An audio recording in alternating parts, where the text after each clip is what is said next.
تجار سفيان السلام عليكم. وعليكم السلام. شباب عرقة أصبر بادر فني أيه عافية وجهك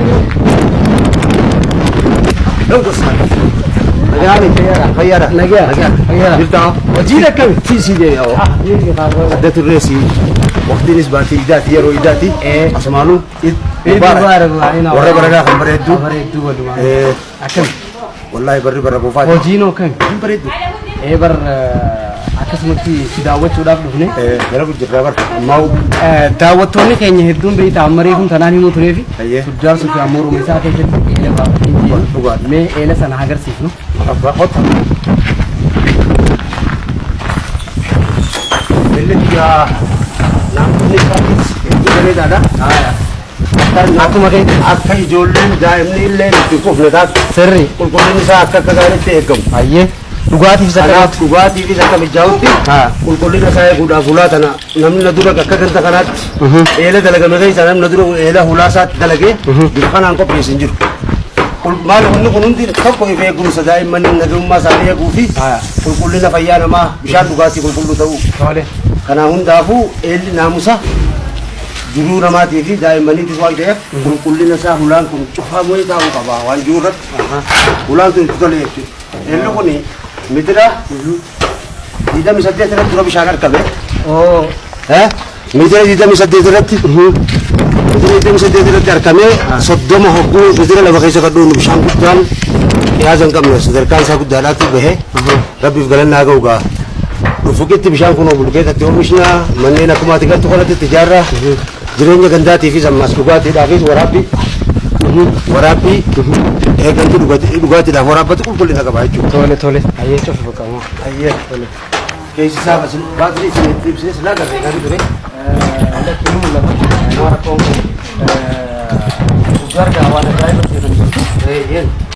Okkee goroguutu hangash godhi martuu na sirbi naannoon nu balfuutu na sirbi naannoon nu balfuutu.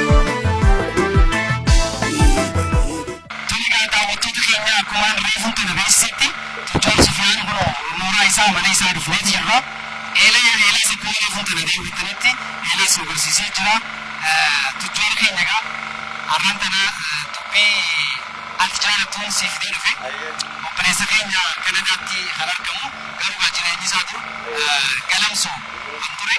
Amma garuutu yeroo dhiyootti as magaalaa Direedaadhaa dhufe. Tujjoon Sufiyaan dalagaa akkana jira. Arjaa nama guddisuu barbaadu madda galii uummachuudhaaf jecha eela bishaanis baasee jeeti akkasii ibsinaan gaa hedduu gammadeeti simintoo abbaa fudhalamu sigalee akkasitti siif arjoomee jira an nama gargaaruu daran nama deeggaruu irraa gammachiisaa waan tuuleef meegaati simintoo fudhalaman kana si arjoomee meegaa hedduun maal jedhu simintoo fudhalamu caalaa yaadeetuma artistiin tokko Because we are doing what gurgurama nama katalan jirratti artistii tokko museenya biraa jirratti deeggaruun guddina aartiitii fi kabaja namoota kabajachuu isaaniitiif sababii filannaan maallaqa siisaniif kafalame caala yaadni mataasaa osoo qabeetee kana nama dhufuu danda'u yaada guddaadhaa akkuma sanitti haala biraarrattis gad deeggarsi namoota biraatiifis itti fufuun hundi kanarraa fakkii akka fudhattan asumaanuu Daabsii dabarsuudha waan gaariidhaan dalagame. Tole hedduu galatoomii beekaman faamii Kanadaa obboleessa bakka faamumaa galatoomii naajee. Iddoo faamii fi faamii mataa isaatii fi akkasuma namoota kaka'umsa akkasii irratti deeggarsa hawaasa feetiif lammii feetiif uummata feetiif akkasuma aartii fi aadaa feetiif deeggarsa bini barbaadan faamii hangafee jechuudha. Galata guddaa seenaatii fi galata guddaa himaamaati qabanii haa galataman hin jedhu. Kana gufee miti obboleeyyan faamii fakkaatanii fi saayibban isaa hin ta'e sumaanoo biyya garaa kan biratti ofii baarakiin jedhanii. Tole mee itti haasuma Tujjaar maalis jechuu barbaade seete. Yaada ati qabdu mee taarifu hawaasaaf meetiin ture. Namni ana na gargaaruu irra na deeggaruun irra jaaladha waan jettu qabda. Mee namoota akkana akka nama gargaaruu fedhu maal dhaamtaaf ammas akkasumatti artistoota keenya tokko tokko kan akkanumatti deeggarsa eeggatu isaaniifuu maal himtaaf? Tokko artistoonni keenya kan deeggarsa akka namaa eeguu qalbii isaa eegatu. Dura deemsa kiyya kana artistoonni namni dura harka namaa nama eegsisu harka gabaabina. Harka gabaabina sana magaalatti rabbii waa qabuusi haalli artistoota harka gabaabsuunis gara qaama dhimmi ilaaliitiin fooyya'aa deemuun hedduu bareedaadhaan jira. Kanas dhiyaatuun barbaachisaadha.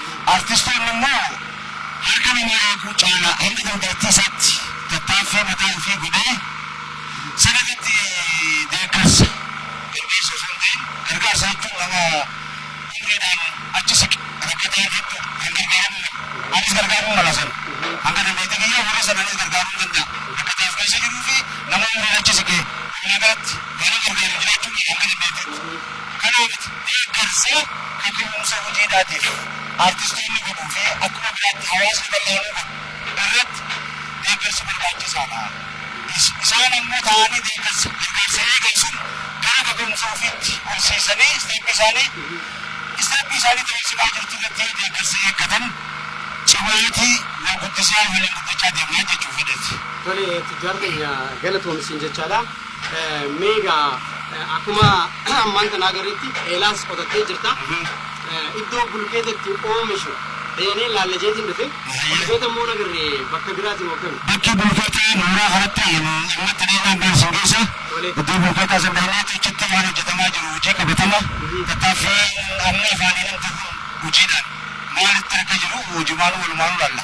Asiis sagaleen hojeegaa jira. Sagaleen hojeegaa jiru kun hangammaatti ifaa biyyoolessaa jechuudha. Ifaan naqannee amma ifaa naqachuu san beekamee deddeebiin kun waan iddoo naammichaa'iniif dalagattis waan hin jiruuf eela baafadhee jenereetara bitee jechuudha. Jenereetara kanaan bakka silaa ifaan na fayyadu san humna ifaa na fayyadee bishaan kana guddee na harkisaa bishaan inni achirraa ol darbe birkaa uummanni tajaajila ofiis ni naqama eela kiyyaafis birkaa jiru keessa bulkeetaan dalagan san irratti ni naqama akkasuma manneen dalagamaa jiru kun ammaan kana tuubboo isin achi deemu kun armaataa manni ijaaramu jiru kanaaf nagaa bulloota kana hunda tuubboo dheeraan kun akka ati galtutti bulloota kana hundaaf maammilli naqatee irraa maallaqa galii bishaan qulqullina ta'uusaa jaalachuudha jechuudha. Bishaan naannoo kanaa bineeldaa keessattuu qulqullina waalee kanaaf jaalaleessaa qabaniif yeroo hedduu olloonni keenya tuubboo kanaan fudhata kaan akkatti jiifamaanii kan maata armaataa gartuu kanatti inni kaanis gaa birkaa uummataatti kaanis bulkeetaa hojii adda addaa laachaa jira jechuudha. Jenereetarri kun silaa jiraachuu beekte ifaa humna ifaatiif hirkannoo waan kennuuf kanaafin itti fayyadamaa inni hambifame jechuudha. Tole hedduu galatoomii tujjaar hawwamsi ati hojiidhaaf qabdu dhugatti anillee hamilee biraa natti uume mee ammas ududaan gara iddoo bulkeetti. Sumeeyaan bojiitee fudhattee magaalaa meeshaalee jarmaayaa manneen walii galaa jaruu beetan kookii barbaadanis bilaa meeshaaleen sumeeyyaa abbaa fedhe caalaa.